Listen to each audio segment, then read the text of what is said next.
Donc, je quitte la France comme ça, sans titre de séjour. Tu avais déjà eu ton visa et tout Visa de quoi? pour aller au Maroc? Oui, Non? oui, je Ok. suis partie au Maroc. Ok, tu étais Sauf- déjà... Mhm. Parce que c'est un peu compliqué à comprendre. C'est un peu compliqué à comprendre. Tu aimes le risque. C'est même pas l'aventure, c'est le risque. Que non, c'est ça que ça va cuire, mais il faut faire que ça cuise, En fait, moi, alors. oui, ça me fait vivre. Mais C'est Dieu, mais est-ce que tu vas abandonner? Non, tu abandonnes pour faire quoi à je ne côté? vais pas abandonner.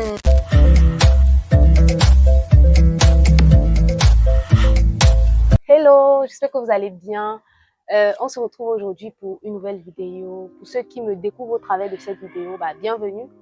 Moi, c'est Armelle et ici, on partage sur nos défis, les difficultés, les galères qu'on rencontre généralement au début à l'étranger et comment faire pour s'en sortir, comment on a fait pour s'en sortir. Si le principe de la vidéo t'intéresse, n'hésite pas à t'abonner, liker, commenter, bref, reste sur la page.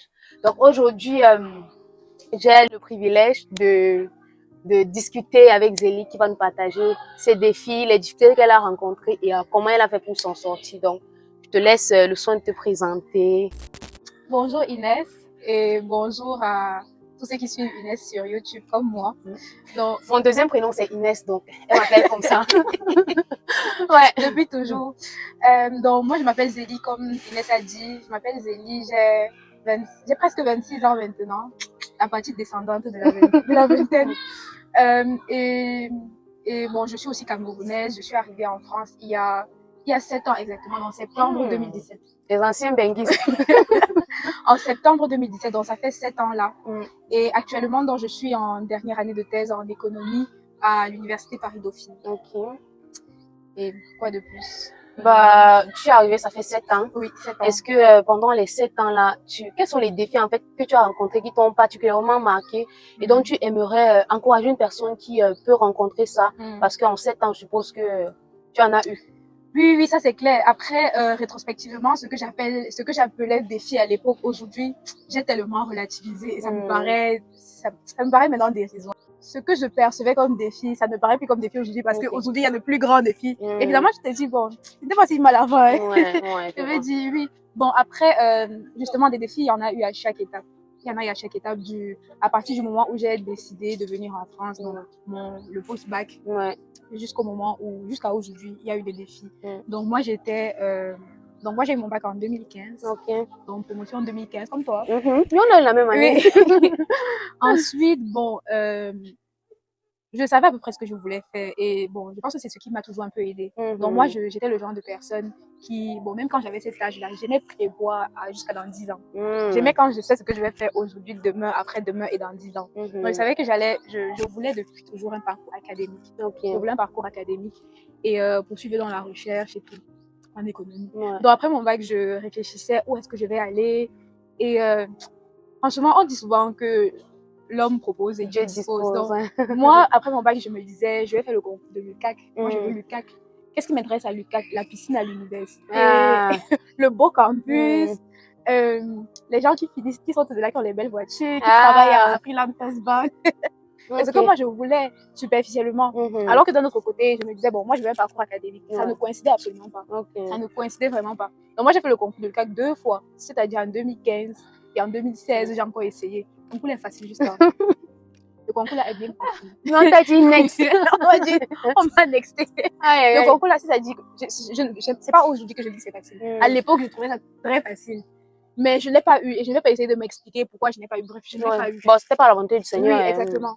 Et ensuite, je me suis dit, bon, si je n'ai pas eu, j'essaie une école, les instituts privés où on fait un peu de formations, oui, des trucs comme ça. Comme Scientour, les trucs comme ça. Oui, il y avait ça, il y avait les stages, Subdeco. J'ai une de mes mamans qui enseigne là-bas dans ce genre d'école. Elle m'a dit non, va à l'université. Et je me dis, si quelqu'un qui enseigne là-bas me dit non, n'y va pas. Je me dis, elle est la mieux placée. Donc, je suis finalement allée à Soie. Et bon, c'était vraiment le choc pour moi. Vraiment, je suis honnête, c'était le choc. Moi, je venais de Vogue. C'était le choc vraiment. On n'était pas bon. On était pas au nombre, en fait. Au nombre, à ce que les enseignants ne vous considèrent pas comme une priorité. Ne se disent pas, moi, mon but dans la vie, c'est que vous réussissez. Donc, moi, je n'étais pas habituée à ça. Parce que là, tu arrives clairement, les professeurs, vous n'êtes pas ça, vous n'êtes clairement pas ça. Sa priorité, ouais, en fait. Donc, et il vient quand il veut, il fait ce qu'il veut, il donne les devoirs, il corrige pas et tout ça. Sans compter les petits problèmes administratifs de temps en temps. Il n'y a pas l'électricité, donc il ne peut pas faire cours. Des petits trucs comme ça, donc moi, j'étais pas habituée, mais je voulais pleurer tous les soirs. Je voulais vraiment pleurer. C'est là où tu découvres la vie. Je découvre la vie. C'est là où je découvre la vie. Ouais. Donc, moi, je fais finalement 2 ans à soi. Et les gens qui disent souvent que les vaucans ne s'en sortent pas, moi, je me suis en sortie. J'étais majeure de ma promo. C'est que tu étais vauctoise et forte parce que tu quittes une atmosphère différente pour aller dans le public comme ça, là, en plus. À soi, on sait que soit Yaoundé, peut-être une université publique moins populaire, peut-être soit qu'est-ce que je dis? Populaire, c'est le mot. Moins populaire, non. Mot, ouais. Il y a l'université de Tchan qui est peut-être moins populaire. Mais loin. Ouais, c'est loin, mais... Là, j'avais la possibilité j'avais la possibilité d'habiter chez mes parents encore. Même si j'avais 1h30 de transport chaque matin, chaque soir. Donc, c'est assez compliqué, tu connais un peu. Il y a cours à 7h30, il faut arriver à 6h pour avoir une place. Donc, je partais de la maison à 4h45 exactement. À 4h45 pour pouvoir arriver à l'université à 6h35 exactement. Donc, je me rappelle très bien de mes horaires. J'arrivais à 6h30, j'avais ma place. Bref, c'était mon rythme pendant 2 ans. Mais c'est parce que, bon, moi, je me suis toujours dit, de façon générale, avec l'information et les données à ma disposition, il faut que je fasse de mon mieux.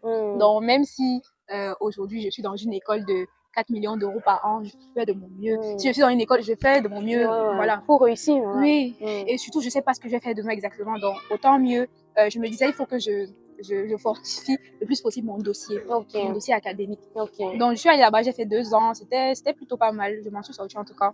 Et après, tu es venue ici. Et après, donc, oui, j'ai postulé. À l'époque, nous, on avait... Je dis à l'époque... bah oui, tu es ancienne de Guy, c'est normal. On avait 15 choix à Campus France. Aujourd'hui, je ne sais pas combien c'est, mais moi, j'avais 15 choix d'université. Donc, dans mes choix, il y avait l'université de Clermont-Auvergne, que je connaissais bien parce qu'on m'avait mise en contact avec une dame qui avait le parcours que je voulais avoir et qui était passée par là. Donc, je me suis dit, bon, je vais suivre à peu près le même parcours. Donc, j'ai fait une demande pour l'université de Clermont-Auvergne. À la base, il y a un parcours assez spécifique, assez spécial que je voulais là-bas, mais qui est par concours. Et le concours, globalement, c'est dans des pays d'Afrique francophone. Donc, ils prennent beaucoup d'étudiants en Afrique francophone. Mais au moment du concours, moi, je crois que j'avais TD. Non, j'avais contrôle continu ou bien les examens finaux. Du coup, tu n'as pas pu aller composer le concours? Non, j'ai pas pu aller composer le concours. Et ma priorité, c'était quand même... L'université que tu faisais, l'université, pas... Je peux échouer le concours. Surtout que tu avais déjà eu une expérience avant. J'avais eu une expérience en concours, donc... fallait te disperser. Non, ma priorité, c'est le concours. Mais l'université, mon relevé de notes, il devait être propre. Donc, finalement, j'ai pas fait ça, mais donc j'ai donc postulé en parcours simple licence et pas ce parcours spécial là. Donc, j'ai postulé en licence, j'ai été prise, donc, je suis allée à Clermont-Ferrand, donc c'est à Clermont-Ferrand. Et franchement, en termes d'université en économie, c'est la meilleure. L'une des meilleures en tout cas. Je veux dire, elle est bien classée. Peut-être pas la meilleure, mais elle est bien classée dans mon parcours. Et donc, j'étais à Clermont-Ferrand dans cette année-là. Je pense que pour des étudiants qui viennent du Cameroun ou d'ailleurs, une petite ville, c'était un très bon endroit où commencer. Tout à fait. Tu ne venais pas à Paris. Non, Paris, j'ai des amis qui sont venus à Paris. Ne venez pas. Avec la VI, là, franchement, tu ne t'en sors pas beaucoup. 615, c'est pour vivre ailleurs. C'est pour vivre ailleurs. Donc, parce que même les aides ici à Paris, il n'y en a pas tellement. Et même quand il y a des aides, c'est tellement loin de toi que tu te dis, mais tu vas te taper 1h30 pour aller prendre un sac de fruits, quoi. 1 heure que tu peux utiliser autrement. Là, à Clermont-Ferrand, par exemple, tu as, comme dans d'autres villes, le loyer n'est pas très élevé. Les transports, moi, je payais 3,80 € par mois. Par mois? Je payais 3,80 € par mois de transport. Bon, parce qu'il y avait des réductions étudiantes. Avec, santé, là, sécurité, santé. Et il faut savoir que toutes ces choses-là sont plus rapides, même qu'en Île-de-France, avoir accès à tout ça, c'est plus rapide. Mon université était à 15 minutes à pied de chez moi. Tout était à 15 minutes à pied de chez moi. L'église, la gare, l'université. Le centre commercial même, c'est pas loin, Donc, les petites villes sont de très bons endroits pour commencer. Moi, je pense pour commencer. Parce que quand tu arrives en Île-de-France, déjà, il faut prendre les transports. Parfois, tu n'habites pas à Paris, ou en tout cas proche de ton université. Tu peux être à 1h30, c'est très compliqué. Donc, quand tu viens d'une petite ville comme Clermont-Ferrand, franchement, c'est l'idéal. Après, maintenant, l'inconvénient, c'est que tu es loin des gens que tu connais, qui sont déjà en France. Donc moi j'ai mais c'est bien, non, tu te concentres sur tes études. Tu es très concentrée.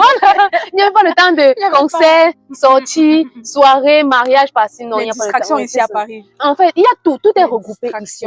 Donc, moindre truc, c'est là. Et tu dis que tu es à Paris, tu veux pas profiter de ce qui se passe. C'est ça. Non, il y a beaucoup de distractions ici. Ce qu'il n'y avait pas du tout. Mais vraiment, quand je te dis, Clermont-Ferrand à 21h, tout est fermé. C'est pareil que ma ville où j'étais à La Rochelle, c'est pareil. Il n'y a plus personne dehors. Donc, même si tu es du genre, tu veux sortir, il n'y a rien. Donc, bon, après, tu expérimentes la solitude. Moi, j'ai vraiment expérimenté la solitude parce que quand je venais d'arriver, déjà, je n'avais même pas... Mon téléphone était d'abord... Tu venais à un téléphone qui était gâté. Donc, le téléphone, là, ça, tu pourrais marcher comme ça. Tu viens d'arriver. Ça s'éteint seulement. Donc, tu peux être là comme ça, tu es dans la forêt. Ça chercher la localisation, Donc, je n'avais pas de téléphone. J'ai dû acheter un téléphone très vite après. Bon, imagine, tu as la VI. À quel moment tu vas te dire, la VI, si je prends 200 euros, je sais pas combien. Non, j'avais acheté à 150 euros. Vraiment, même mon premier téléphone. C'est vraiment. Samsung J, ou c'était J3, Samsung J3. Quand tu viens d'arriver, tu comptes les centimes. Je te jure, tu comptes les centimes et tu achètes un téléphone. Non, franchement. Donc, j'ai acheté ce téléphone-là et puis mais je n'avais pas, j'avais pas le Wi-Fi chez moi et j'avais 2 gigas par mois dans de connexion internet là. Tu imagines 2 gigas même. J'avais 2 gigas par mois. C'est beaucoup à l'extérieur, mais ici là. Au Cameroun, c'est même assez. Mais ici là, ça va pas du tout. Donc, dès que je voulais envoyer un message, j'active, j'envoie le message. Si quelqu'un veut m'appeler, attends, j'arrive à l'université. Donc, c'était assez difficile. J'imagine un peu les soirs. Parce que si tu n'as pas de connexion les soirs, tu rentres juste pour dormir. Même étudier. Tu as fait les recherches comment? Tu fais les recherches comment? Non, mais tu sais, à l'époque, j'étais en licence et j'avais pas de recherche en tant que telle affaire. J'avais tout ce dont j'avais besoin déjà de l'université, donc des papiers à lire. J'avais, en licence, je faisais beaucoup de statistiques, mathématiques, des trucs comme ça. J'avais toutes mes fiches de TD, je traite mes exercices. Donc, je n'avais pas, je pouvais faire l'effort de me passer d'Internet le soir au moins. Et puis, si j'ai des recherches à faire, j'allais à l'université le lendemain. Donc, c'est ce que je faisais. Donc, je ne parlais pas beaucoup à ma famille, en fait. Je n'avais pas la possibilité de... Enfin, il fallait toujours que j'aille au centre commercial ou machin. Parce que la connexion. Ouais, c'était compliqué. Ça, c'était vraiment une année difficile. Et donc, après la licence, je devais candidater en master. Tu sais comment candidater en master ici? C'est très compliqué. Donc, j'ai candidaté. Et puis, à cette époque-là, j'avais très peu d'assurance. Donc, j'avais peu de confiance en moi. Donc, moi, vraiment, tu me disais même master en chimie, j'avais postulé. C'est parce que je ne savais pas si j'avais... Oui, c'est stressant, en fait, cette période est stressant. Si on te dit, l'important pour toi, c'est d'avoir un truc juste pour renouveler ton titre de séjour. C'est tellement stressant, Exactement. Donc, moi, j'ai postulé un peu partout. Et surtout, mes premières réponses n'étaient pas des acceptations. C'était genre liste d'attente ici, liste d'attente là-bas. Donc, et des masters que je voulais quand même, qui étaient genre dans mon top 3. Donc, liste d'attente, c'est très frustrant, les premières réponses. Et puis, tu te rappelles, moi, je voulais le parcours spécial de mon université à Clermont-Ferrand. Mais je ne sais pas, moi, jusqu'aujourd'hui, je ne sais pas pourquoi j'ai changé d'avis pour venir ici à Paris. Parce que, j'étais dit la solitude. Je pense au fait que, j'avais mes amis qui étaient à Paris, j'avais de la famille à Paris. Et là-bas, tu souffres alors que la famille... Je souffre seule. Alors, il y a de la Paris, il y a la famille à Paris, en Ile-de-France et tout. Donc, finalement, j'ai candidaté au master à la Sorbonne. Et j'ai candidaté au parcours que je voulais à Clermont-Ferrand. Et j'ai eu les deux. Donc, maintenant, il fallait réfléchir. Tu sais, quand tu ne sais pas si tu dois aller à gauche ou à droite, vraiment, tu restes au milieu comme ça. Moi, je suis quelqu'un qui prend des décisions très lentement. C'est vraiment le fléau de ma vie. Je prends des décisions très lentement. Et j'ai manqué beaucoup d'opportunités de cette façon. Il faut réfléchir vite. Finalement, je me suis dit... Paris, c'est quand même... En plus que après, dans la licence, je suis venue parce que j'arrivais pas à trouver de job pour l'été à Clermont-Ferrand. C'est une petite ville, vraiment. J'arrivais pas à trouver, donc je suis venue chez mon frère ici en Ile-de-France. J'ai trouvé un job. Et donc tout l'été. Donc de juin jusqu'à... De la fin du semestre jusqu'à la fin de l'été. Voilà. Donc, j'avais déjà commencé. Puis, ça faisait quand même 3 mois. Je me suis un peu habituée à... En plus, parce que tu es en famille aussi, parce que la vie à Paris seule et la vie à Paris en famille, c'est différent, c'est totalement différent. Donc, si tu es en famille, il n'y a pas l'intérêt que tu n'apprécies pas Paris, parce que moindre truc, on te raccompagne en voiture, la nourriture à t'apporter, la maison, tu n'as pas de loyer à payer, l'électricité, le sel, prenons même seulement le sel. Si tu manques de sel, tu n'as pas de sel à payer parce que tu es en famille. Et pourtant, quand tu es seule là, c'est chaud. Non, clairement, c'est ça. Donc, j'avais 3 mois là. Et en fait, je devais donc me décider durant cette période-là du master si je vais retourner à Clermont ou bien si je reste et continue. Donc, finalement, j'ai aimé la vie parisienne, je suis restée. Et puis, mon frère m'avait proposé de rester chez lui. Donc, je me suis dit, pourquoi pas, on va faire ça. Donc, après mon master, moi, j'ai fait, comme je disais, dans mon master à la Sorbonne en économie du développement. Et donc, après, moi, je cherchais un contrat de thèse. C'était clair que c'est ce que je voulais faire. Je voulais faire une thèse, continuer en recherche. Et sauf que je n'arrivais pas à trouver de contrat. Je n'avais pas trouvé de contrat de thèse parce que, bon, honnêtement, je pense que je candidatais mal. Je pense que je cherchais mal. Parce que, bon, je pense que je te l'avais expliqué une fois, mais quand on arrive ici, on n'est pas bien informé. On ne parle pas à beaucoup de gens, on ne parle pas aux bonnes personnes, on ne parle pas aux gens qui peuvent nous aider dans nos parcours. Des gens, on ne les connaît même pas. On ne les connaît pas. C'est ça. Nos parcours qui peuvent être assez spécifiques. Je sais pas, toi, par exemple, si tu fais informatique, tous tes amis sont infirmiers. Ils vont, genre, tu n'as personne pour t'aider dans ton parcours. Donc, je pense que c'était un peu ça pour moi. Bon, dans ma famille, tout le monde était ingénieur. Il n'y avait pas vraiment de doctorants pour te dire non, il n'y avait personne qui a eu un parcours académique en France. Donc, moi, je ne savais pas comment faire les choses. Donc, j'avais du mal à candidater. Je ne savais pas comment faire. Donc, c'est comme ça que l'été passe. Mon titre de séjour se expire le 2 septembre. Le stress. Mon titre de séjour expire le 2 septembre. Moi, je n'ai toujours pas trouvé de contrat. Attends, j'aime te mettre une pause pour mentionner le fait que quand on est à l'extérieur, on a tendance à croire que c'est évident. Que non, après, parce que tu sais, en fac, après la licence 1, c'est licence 2. Licence 2, c'est licence 3. Si tu as validé ton master 1 avec 12, automatiquement, tu prends en master 2. Mais ici, là, moindre étape, moindre cycle, tu dois candidater, tu dois repostuler, candidater. Et ce sont des trucs qui ne sont pas évidents à chercher. Ce n'est vraiment pas évident. Même pour entrer en thèse au Cameroun. Ah, ok. Même pour rentrer en thèse au Cameroun, c'est beaucoup plus facile. Ah, c'est beaucoup plus facile qu'ici. C'est justement beaucoup plus facile et c'est pour ça qu'il y a des difficultés aussi après pour les doctorats au Cameroun. Ici, c'est un peu plus compliqué. Donc, il y a plein d'informations. Si c'était à refaire, j'aurais fait totalement différemment. Parce que je n'avais pas l'information. Je n'avais vraiment pas l'information sur comment on obtient un contrat de thèse. Donc, maintenant, je sais. Bon, on aura peut-être le temps de parler de tout ça ici. Mais si quelqu'un est intéressé par ce genre de... Voilà. Je vais mettre le lien de son blog en description. Donc, quelqu'un intéressé peut peut-être l'écrire ou commenter une de ses... Exactement, un des articles. J'ai toute une rubrique sur le parcours doctoral, les enjeux, les défis, où justement j'explique un peu ce qu'il faut bien faire, ce que j'aurais fait différemment et si ça peut inspirer quelqu'un qui vise un parcours académique. Donc, moi, finalement, je trouve mon contrat de thèse, une proposition qui me paraissait vraiment bien. Ça cadrait avec ce que je voulais faire, de l'économie du développement, de la recherche, et je pouvais choisir mon propre sujet de thèse. L'encadrant qu'on m'a proposé c'est une prof incroyable jusqu'aujourd'hui. Voilà, c'est une personne vraiment. Et du coup, c'est elle qui te suit tous ces années. C'est une personne c'est la personne la plus importante de ma thèse. C'est une personne qui a été incroyable avec moi. En tout cas, si l'enseignante passe par là, probabilité réduite, mais on ne sait jamais. On ne sait jamais. Non, mais qui a eu beaucoup de bienveillance. Et bon, tu sais, quand on arrive ici, on a notre propre culture qui est totalement différente. Je veux dire, moi, j'en parle justement dans un de mes articles de la distance hiérarchique, de comment on perçoit l'enseignant au Cameroun, l'enseignant universitaire au Cameroun, de comment on le perçoit ici. Ça aide beaucoup, ça sauve. Donc moi, finalement, j'obtiens mon contrat, sauf que j'ai un contrat avec une université marocaine pour l'année de prédoc. Et il est question que je candidate en thèse au bout de l'année prédoc. Dans une université française. Donc moi je candidatais à l'université Paris-Dauphine. D'accord. Donc ce qui fait que en fait le statut de prédoc n'existe pas en France. Donc en France tu peux faire une année de stage de recherche, mais il n'y a pas de statut de prédoc. Je j'arrive pas vraiment à cerner de quoi il s'agit. En gros c'est de la préparation doctorale. Donc tu te prépares à ta... c'est comme la prépa Ingé, prépa à peu près. Bon, pas vraiment parce que prépa Ingé ça rentre dans ton parcours de 5 ans. Là c'est vraiment une année que tu prépares un projet que tu vas soumettre et dans ce cas tu es accepté en thèse. D'accord. Donc moi je fais cette année-là, j'ai un statut de stagiaire en recherche en France. Sauf que au bout de l'année de prédoc, donc entre le moment où moi je dois avoir l'acceptation de Dauphine, qui n'est absolument pas, il n'est pas dit que je vais automatiquement être acceptée d'ailleurs. Entre le moment où je dois être acceptée et le moment où mon titre de séjour expire, il y a 1 mois et demi. Donc ça veut dire que mon titre expire le 2, non. J'ai ma réponse le 7 octobre. Oh, moi je devais être au Maroc même d'abord.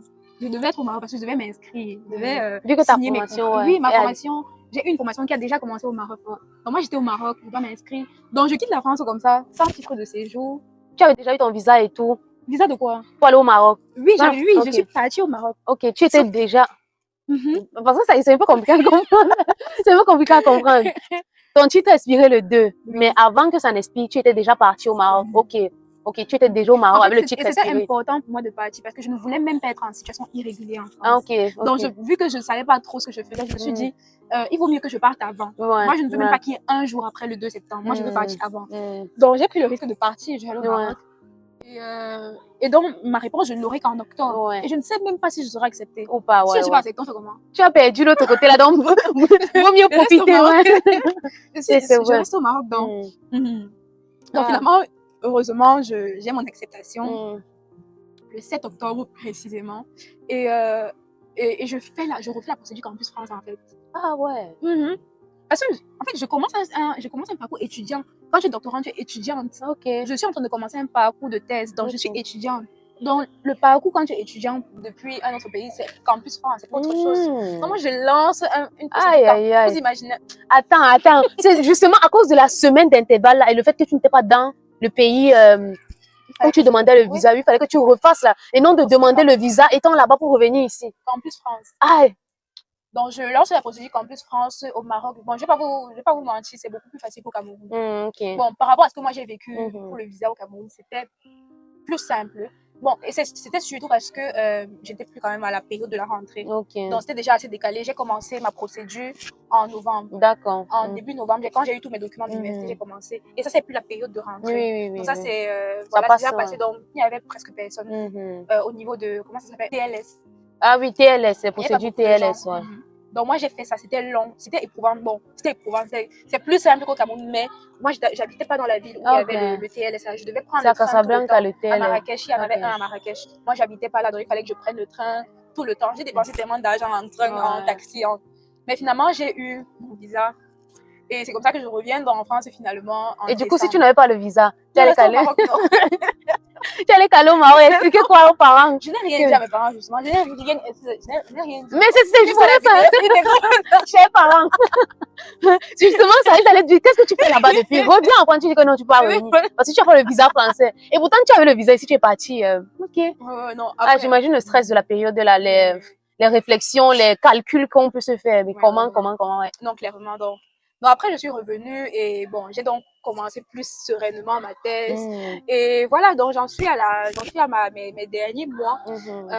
Bon, là justement, je suis un peu dans le rush parce que je dois déposer mes articles pour ma pré-soutenance. Et oui, voilà, je pense que ce qui m'a un peu sauvée dans mon parcours, dans mes défis, c'est... Bon, moi j'aime l'aventure. J'aime essayer souvent de sortir un peu de ma zone de confort. Tu aimes le risque, c'est même pas l'aventure, c'est le risque. Que non, c'est ça que ça va cuire, mais il faut faire que ça cuise. En fait, oui, ça me fait vivre.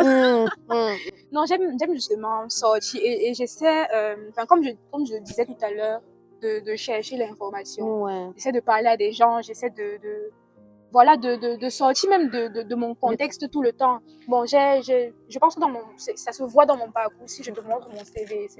J'aime sortir. J'ai fait 6 mois en Égypte en 2000, pendant ma première année de master. Alors que je venais à peine de m'habituer à Paris. Je venais de commencer. Ça faisait 3 mois que j'avais commencé mon année de master. Je suis allée là-bas. Le Maroc aussi a été une expérience incroyable pour moi. Et voilà, bon.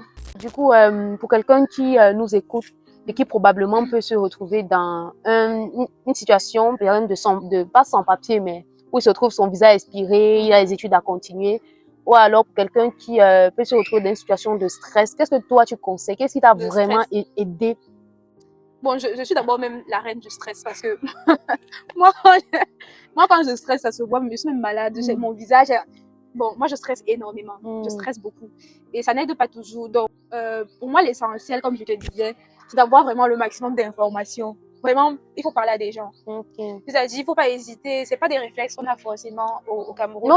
Les gens, on les retrouve où? LinkedIn, par exemple. Il doit trouver tout le monde qui est répondant aussi sur LinkedIn. Tu te lances jusqu'à ce que quelqu'un va finir par te répondre. Il y a des gens qui ne m'ont jamais répondu sur LinkedIn, mais je ne me suis pas arrêtée là. Si je m'étais arrêtée là, il y a plein d'opportunités que je n'aurais pas eues. LinkedIn, quand j'étais au Cameroun, c'est quelque chose que je faisais déjà. Tu crées un compte, écris les mots-clés de ta formation ou bien de ton parcours. Si tu es en data science, écris data science. Les gens qui sont proches de toi. Déjà, il faut savoir quoi demander aussi parce que c'est autre chose. Les mots-clés. Il faut savoir quoi demander. Et en fait, tu vas avoir il faut collecter le maximum de données, de retours d'expérience en fait. Ok. Il y aura des personnes qui auront fait ça, tu n'y auras pas du tout pensé. Il y aura des personnes qui auront fait ça, qui auront fait ça, ça va pas marcher. Et donc, tu vas éviter. Donc, moi, je parle aux gens tout le temps.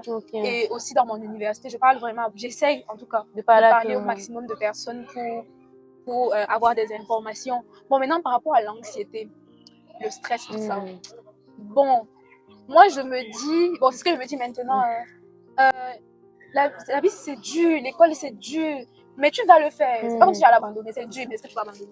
Non. Tu abandonnes pour faire quoi à côté? Tu ne vas pas abandonner. Étant donné que tu ne vas pas abandonner, autant mieux le faire joyeusement. C'est ça. Parce que si si tu te plains, si c'est pour abandonner, ok. Mais étant donné que tu n'as pas, c'est pas une option pour toi, fais joyeusement. Parce que, et du coup, moi, j'essaie de faire les choses joyeusement parce que ça change. C'est même fait différemment quand c'est joyeusement. Quand tu fais les choses avec joie, ça change. Donc maintenant, j'essaie de faire de mon mieux tout le temps avec ce que j'ai, avec le peu que j'ai. J'essaie d'avoir une bonne hygiène de vie, une bonne hygiène professionnelle, de sommeil, un bon équilibre. S'il faut travailler là, travailler vraiment. S'il faut, mon père disait ça tout le temps, genre, quand il faut jouer, joue, quand il faut travailler, travailler. Genre, le bon équilibre, ni trop, ni pas assez. Oui, donc des choses comme ça. Et maintenant, par rapport aux questions de titre de séjour et tout, bon, heureusement pour moi, ça s'est vite réglé. J'ai vu des gens autour de moi dans des problèmes vraiment compliqués. Parfois, tu dois faire chercher un avocat. C'est bien d'avoir les amis comme ça. Si vous avez cherché des amis avocats, tout ça. Donc, parfois, tu dois, une fois de plus, en fait, c'est même parler aux gens. Si tu restes là dans ta chambre, j'ai mon problème, personne ne peut me comprendre. La seule personne à qui tu parles, c'est ta mère qui est au Cameroun, qui n'a peut-être jamais voyagé, qui ne sait même pas ce que c'est un titre de séjour. Et qui ne peut pas t'aider, justement. On va t'aider comment? Et si peut-être, bon, je pense que une des qualités que j'ai, c'est que ça me dérange pas si ça fait 10 ans que tu ne m'as pas parlé, je vais te répondre. Donc, si quelqu'un a un problème, je sais que bon, même si je n'ai pas besoin de dire, ouais, je sais qu'elle n'est pas chiche depuis, bon, si je suis ça me dérange pas vraiment. Si le jour là, Dieu t'a dit, viens me parler, parle-moi. Et, je sais pas, peut-être que j'ai une solution. Peut-être que je suis passée par ce problème de titre de séjour là. Peut-être que je connais quelqu'un qui, voilà. Donc, voilà, je pense qu'il ne faut pas rester, voilà, dans son coin, se plaindre de son problème. C'est ça. Voilà. De toutes les façons, c'est le parcours de tout le monde. On essaye juste d'atténuer un peu l'ampleur de la chose. Donc, c'est le parcours de tout le monde. Peut-être tu ne vas pas stresser sur tes études ou même ton titre de séjour, mais il y aura une situation que tu vas rencontrer qui va probablement te faire paniquer, stresser. Donc, dis-toi que voilà, ça va passer. Et comme je disais dans une de mes vidéos, en fait, que c'est temporaire, ça va arriver, ça va partir. Les défis vont arriver, ça va partir. Donc, quand on essaie de partager comme ça, c'est pour que vous voyez un peu la diversité des défis que les personnes peuvent rencontrer ici. Et le jour où tu te retrouves dans ce genre de situation, voilà, tu te dis, ah oui, il y a une personne qui a surmonté ça. Et pourquoi moi, je ne vais pas pouvoir le faire, en fait. Donc, voilà. J'espère que cette vidéo vous sera utile et je dis merci d'avoir partagé ton expérience. Merci de m'avoir invité, ça me fait plaisir. Oh, le plaisir partagé. Le plaisir partagé. Sur ce, on se dit à très vite pour la prochaine vidéo. N'oubliez pas de vous abonner à la chaîne, de liker la vidéo, de partager à une personne qui pourrait être intéressée et de contacter Zélie via son blog. Le lien est en description. Donc, si vous avez des questions, des remarques ou bien je réponds à tous les commentaires. Oui, elle répond à tout, vraiment. Essayez de l'écrire via son blog, elle va vous contacter et vous allez discuter. Donc voilà. Sur ce, on se dit à très vite pour la prochaine vidéo. Bye!